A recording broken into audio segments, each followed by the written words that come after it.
One of the things that I've discovered as I've traveled around the globe doing KIDStory workshops, but also going back and revisiting different groups, is that people are either confused or they're so excited about telling the story that they're also doing the retell. Well, who's supposed to be doing what in regards to the tell and retell with the leaders and with the kids? That's a point of confusion for some. And so we'd like to explore that today here on KIDStory Quick Tips.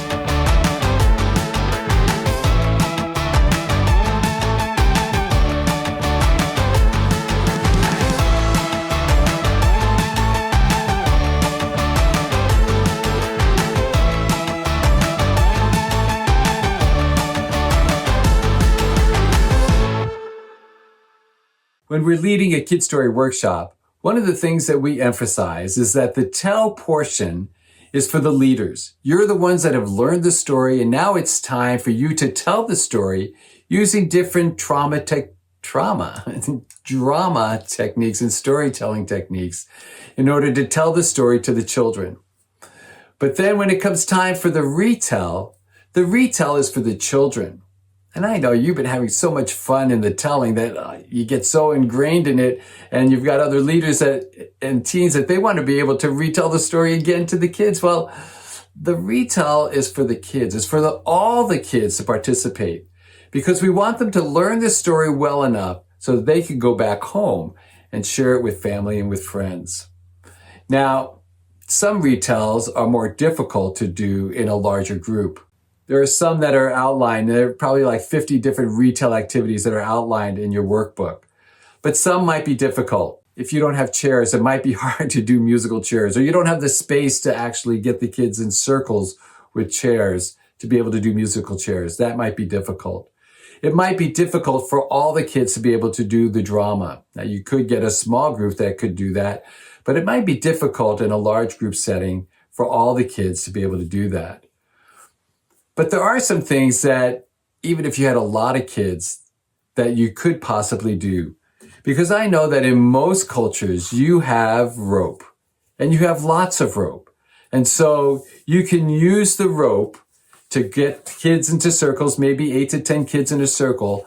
And as you're playing music, or you use just start and stop, and then you might remember in the directions in your workbook that whoever is closest to the knot or has the knot, when you say stop or stop the music, that person has to start telling the story until you say start or start the music again. And then when it stops, whoever has it then goes from there to be able to continue on with this telling of the story. So rope and groups might be something you might be able to do.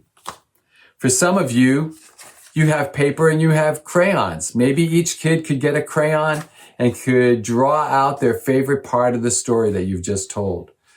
Maybe you have enough paper that you just disperse it among kids and they get to tear or fold the paper in ways that can help illustrate the story. And they can join together with other kids that are sitting around them to be able to do that. Maybe it's creating the little booklet and you have one piece of paper and with a crayon or a writing utensil to be able to do that. You might be able to utilize that. It might be just doing hand motions. That's an easy way to get the whole group involved and not need any equipment at all. It could be that they turn to a partner and be able to retell the story to a partner or a group of 3 with kids right around them, even if you have a large group of kids. If you're able to, if you have enough dice, and that's allowed and appropriate enough in your culture, you could roll the dice. Whoever gets the highest, is the one that gets to share the next part of the story, or use similar things with that in regards to using a simple thing like a dice, if you have that and have access to it. The main point here, though, is that the tell is for the leader who has learned the story to tell the story to the kids, but the retell, well, that's for the kids to participate in. And we want all the kids to participate in it. Because remember, the purpose of it, 1 is to have fun, and 2 is that they learn the story well enough so that they can go home and retell that story to family and friends.